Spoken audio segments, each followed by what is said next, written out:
रावण को भगवान से कौन कौन से वरदान प्राप्त थे। नमस्कार दोस्तों, स्वागत है आपका हमारे चैनल पर, जहां हम भारतीय पौराणिक कथाओं की गहराइयों में जाकर उनके रहस्यों को उजागर करते हैं। आज हम बात करेंगे लंका के राजा रावण की, जिसे महाशक्ति, ज्ञान और सामर्थ्य का प्रतीक माना जाता है।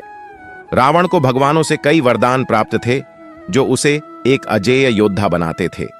तो चलिए जानते हैं कौन कौन से थे वो वरदान और कैसे उन्होंने रावण के जीवन और उसके अंत को प्रभावित किया।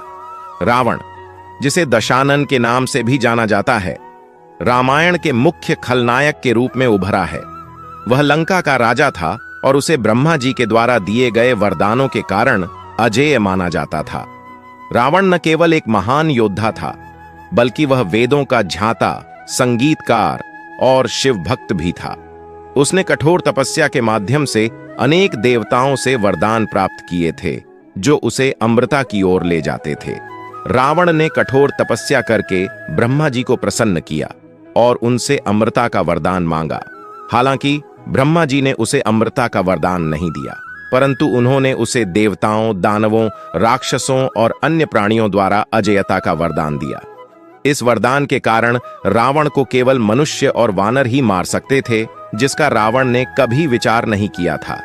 यही कारण था कि भगवान राम, जो एक मानव अवतार थे, ने अंततः रावण का वध किया। रावण भगवान शिव का बहुत बड़ा भक्त था। उसने शिव जी को प्रसन्न करने के लिए अपने 9 सिर काटकर उन्हें अर्पित कर दिए थे। इससे प्रसन्न होकर शिव जी ने उसे 10वां सिर प्रदान किया और साथ ही उसे अद्भुत बल और शक्ति का वरदान दिया। यह वरदान उसे एक प्रचंड योद्धा और शक्ति के रूप में स्थापित करता था। इसके अलावा रावण को भगवान शिव से दिव्य अस्त्र भी प्राप्त हुए थे, जिनमें मुख्य रूप से पाशुपतास्त्र शामिल था। रावण ने देवताओं से भी अनेक वरदान प्राप्त किए थे। वरुण देव ने रावण को जल में अजेयता का वरदान दिया, जिससे वह जल में भी अपराजेय बन गया। कुबेर ने उसे एक पुष्पक विमान का वरदान दिया था, जिससे वह आकाश में कहीं भी जा सकता था। इंद्र ने रावण को अदृश्य होने का वरदान दिया था, जिससे वह किसी भी समय अदृश्य हो सकता था। इन वरदानों ने रावण को और भी शक्तिशाली बना दिया था।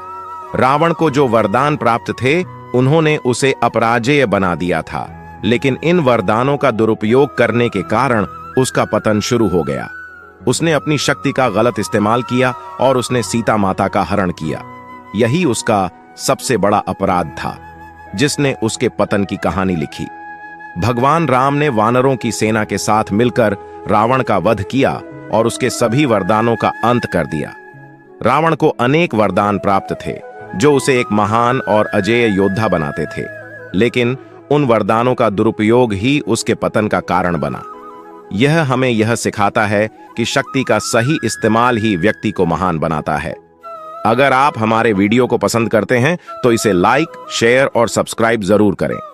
इस विषय पर आपकी क्या राय है, हमें कमेंट करके जरूर बताएं। धन्यवाद और मिलते हैं अगले वीडियो में।